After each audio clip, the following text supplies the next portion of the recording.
देखो, दिल्ली में किससे मुलाकात होती है, क्यों मुलाकात होती है, वो तो बात की बात होती है।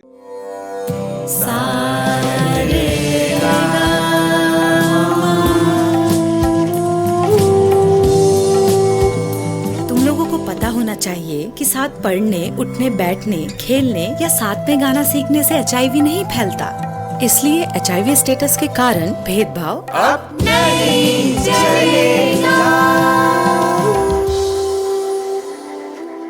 आपके एचआईवी स्टेटस के कारण कोई भी भेदभाव करता है तो इसकी शिकायत राज्य के ओम्बुड्समैन के पास दर्ज करें, क्योंकि एचआईवी स्टेटस के कारण भेदभाव अब नहीं चलेगा। वो चर्चा पार्टी के नेतृत्व से हमेशा होती रहती है और निश्चित तौर पर मैं वाराणसी गया था, वाराणसी से ही वापस आया हूँ। दिल्ली से आज फ्लाइट लेट होगी तो किसी को मिला नहीं हूँ। सर, वाराणसी में महत्वपूर्ण अधिवेशन था, उसमें टूरिज्म को लेकर बातचीत हुई है। सर, किस तरह की बातें निकली उसमें सभी राष्ट्रीय स्तर के जो पर्यटक से संबंधित उद्योगपति थे वो आए थे। मैंने हिमाचल के संदर्भ में उनको बताया कि हिमाचल बहुत बड़ा क्षेत्र है जहाँ शिवालिक हिल्स है, मिड हिमालयाज है, बिग हिमालयाज हैं, वाटर बॉडीज है। इसके आधार पर हम कार्य करते हैं।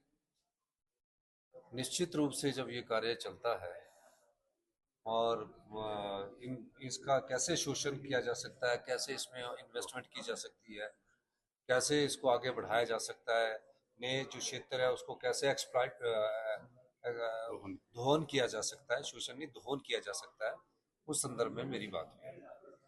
सर, जिस तरह से आज सेशन में शुरू होने से पहले प्रदर्शन आपको देखने को मिला विपक्ष की ओर से गंभीर आरोप लगाए भ्रष्टाचार के कि जो सरकार है भ्रष्टाचार के ऊपर ज्यादा जो फोकस है, यहाँ पर जो अधिकारी है वो भी अपॉइंट किए गए हैं कि कितना कमीशन किस तरह का। देखिए, एक बात कहना चाहूंगा मैं कि हिमाचल प्रदेश की 3.5 साल की सरकार में ना तो किसी मंत्रिमंडल पर और ना ही किसी पर आरोप लगे।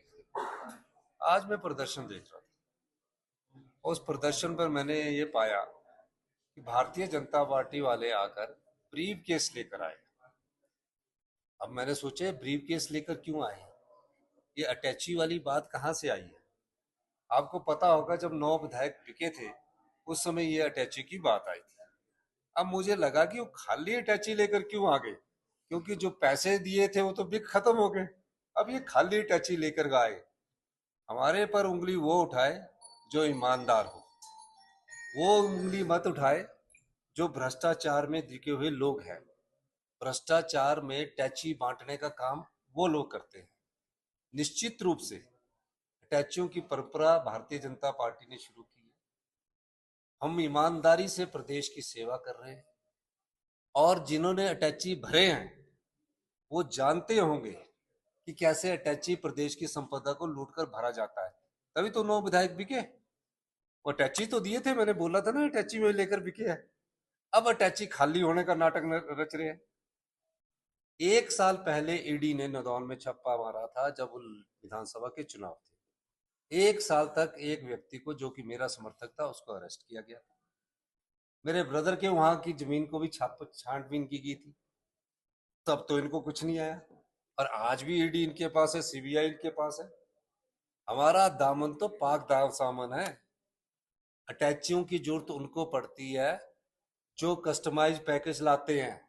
हमको अटैची की जरूरत नहीं है। अटैची की जरूरत उनको पड़ती है जो हिम केयर का घोटाला करते हैं, जो किट का घोटाला करते हैं, जो शराब के ठेकों की 4 साल तक नीलामी नहीं होने देते, उनको अटैची की जरूरत पड़ती है। तो ये लोग जो अटैची लेकर आए हैं, ये खाली अटैची लेकर आए हैं और कह रहे हैं कि खाली अटैचीज को भरो। ये सरकार तो आपके जितने भी भरे हुए टैची हो जनता की अदालत में लाएगी और जनता में बांटेगी। हम तो देने वालों में से हैं जो अपनी संपदा और अपनी संपत्ति को भी देते हैं। एक भी व्यक्ति वो आरोप लगाए जो ईमानदार। हम लोगों ने भ्रष्टाचार के खिलाफ जो लड़ाई लड़ी है उसमें कुछ तकलीफ होना स्वाभाविक है। अभी तो कईयों के नाम आएंगे और फैक्ट्स के साथ आएंगे। अब विजिलेंस के दफ्तर में ऐसे जा रहे हैं 10-10, 15-15 एमएलओ को लेकर कि जैसे कि बहुत बड़ी आजादी की लड़ाई लड़कर आ रहे हैं। ऐसे ऐसे लोग हैं ये। भाई तुमसे कागज मांगे गए हैं, ठेकेदार का नाम पूछा जा रहा है कि कौन है, जो चीज मांगी जा रही दीजिए, वो देने में घबराहट होती है। तो अब इनके पास कोई ड्रामा नहीं बचा है। पहले ही ये राष्ट्रगान का अपमान कर चुके हैं, अब ये बहाना ढूंढकर उससे बाहर निकलकर राष्ट्रगान पर उंगली उठाना ही राष्ट्रगान का अपमान होता है। राष्ट्रगान पर, राष्ट्रगान तो सबने गाया, सबने देखा, आप भी पत्रकार है, पर उसके बाद उस पर उंगली उठाना, ये गाओ पहले, वो गाओ पहले, वही सबसे बड़ा राष्ट्रगान का अपराध है। राष्ट्रगान और राष्ट्रगीत कांग्रेस पार्टी की देन है इस देश में, उस कांग्रेस पार्टी की जिस कांग्रेस पार्टी ने देश की आजादी के लिए संघर्ष किया। जब देश में सुई तक नहीं बनती थी, पंडित जवाहरलाल नेहरू जी की सोच से सुई से लेकर जहाज तक बने, नीतियां बनी, ये सब कांग्रेस पार्टी की देन है। और 75 साल 78 साल जिस लोकतंत्र को हो गए, उस लोकतंत्र की भी जो नींव है वो बाबा भीमराव अंबेडकर के संविधान द्वारा मजबूत हुई है। सर सदन में भी अंदर 67 के तहत कानूनों को और प्रस्ताव कोई नहीं ला रहे पूछ। अब प्याज के दाम से ध्यान बढ़ाने के लिए ये टैची, 2 टैची, 3 टैची, 5 टैची, 7 टैची, टैची तो हम बता रहे हैं ना इनको कि जितने मर्जी टैची लाए, हिमाचल प्रदेश की जनता जानती है कि प्रदेश के हक की लड़ाई कौन लड़ रहा है। प्याज का दाम बढ़ गया, प्याज ही भर के लाते इन टैचियों में और जनता को बांटते थे तो ही अच्छा हो जाता। प्याज ही भर के लाते तो भी अच्छा हो जाता, चीनी भर के लाते इन टैचियों में जो आज उठाकर चले हुए, खाली टैची तो सब उठा लिए थे, वो अगर चीनी भर के लाते वही, और वही सबको पता लगता है। हमें पता है जो टैची सिर पर उठाकर गए है कि आईएसबीटी में क्या घपले हुए हैं, हमको ये भी पता है कि आईएसबीटी में किस प्रकार लैंड यूज चेंज किया गया है, हमको बहुत चीजें पता है। कुर्सी में बैठकर प्रदेश की संपदा को लूटने नहीं दिया जाएगा। हम सिर्फ हक की लड़ाई लड़ते हैं और हक दिलाते हैं।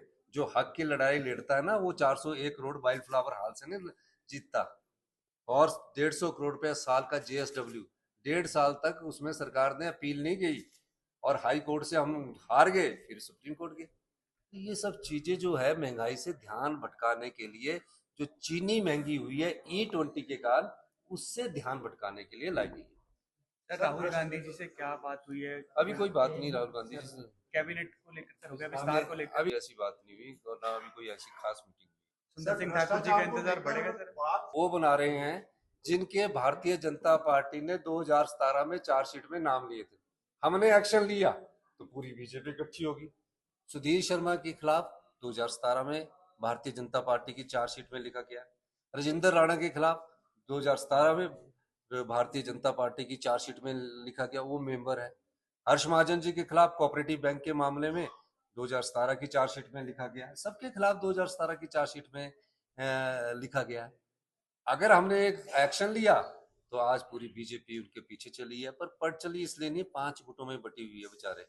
जयराम जी को तो ये लगता है कि मेरी कुर्सी तब तक चली रहे जब तक मैं चुनाव ना आ जाते, आगे 5 साल बाद जनता ने तय करना है। आज भी हम बीबीएमबी के केस में जजमेंट रिजर्व करके आए, हमें खुशी है कि हमने उस केस में कपिल सिब्बल जैसे वरिष्ठ नेताओं को लड़ाया, प्रदेश की हक की लड़ाई हम लड़ रहे हैं। सर वो पॉलिटिक्स ऑफ वेल्थ, अरे भाई हम तो प्रदेश में भ्रष्टाचार मुक्त शासन चाहते, 0 टॉलरेंस अगेंस्ट करप्शन है। आपकी तरह नहीं कि टैची भर के 9 एमएलए खरीद लिए, और वो भी प्रूफ है हमारे पास, वो भी प्रूफ है हमारे पास। तो अभी तो कई चीजें जनता की अदालत में आएगी, जनता तय करेगी कि क्या सच्चाई है। मंत्रिमंडल विस्तार हो जाएगा, आपको शुभ सूचना मिलेगी, क्यों चिंता क्यों करते हैं। पूरी तरह आपको बता दिया जाएगा कौन कौन मंत्री मंडल में स्थान प्राप्त कर रहे हैं। नहीं यार, साल कहाँ बच गया, 1 साल 4 महीने अभी बचे हुए हैं। अभी सिर्फ क्या हुआ, 3 साल 8 महीने और अभी 13 दिन हुए, 24 तारीख है। तो मैं एक एक दिन गिनता हूँ इस प्रदेश खेत में। सर खड़े हैं सर, हम तो हमारे पीछे जो खड़े हैं ये मेरे साथ अभी से नहीं है, ये मेरे साथ स्टूडेंट्स टाइम से थे, मेरे से पहले इनको एमएलए का टिकट मिला। ये मेरे एनएसयू के वाइस प्रेसिडेंट थे, मैंने एनएसयू से प्रेसिडेंट का चुनाव लड़ा, इन्होंने वाइस प्रेसिडेंट का चुनाव लड़ा। एक रामलाल मार्कंडे जी बीजेपी में चले गए, उन्होंने सेक्रेटरी का चुनाव लड़ा। एक जनरल सेक्रेटरी का चुनाव लड़ा, कौन लड़ा था जनरल सेक्रेटरी का? सजाद मिर्जा जो पत्रकार बन गया आपकी तरह। तो आप चिंता करें। सर हम तो आप लोगों की मुस्कुराहट देखकर सोच रहे थे दिल्ली से आने के बाद आप घोषणा ही करने वाले हैं। देखो, घोषणाएं तो रहस्य में छिपी होती है। अगर रहस्य का पता लग जाए तो राजनीति क्या, राज और नीति क्या है। Thank you.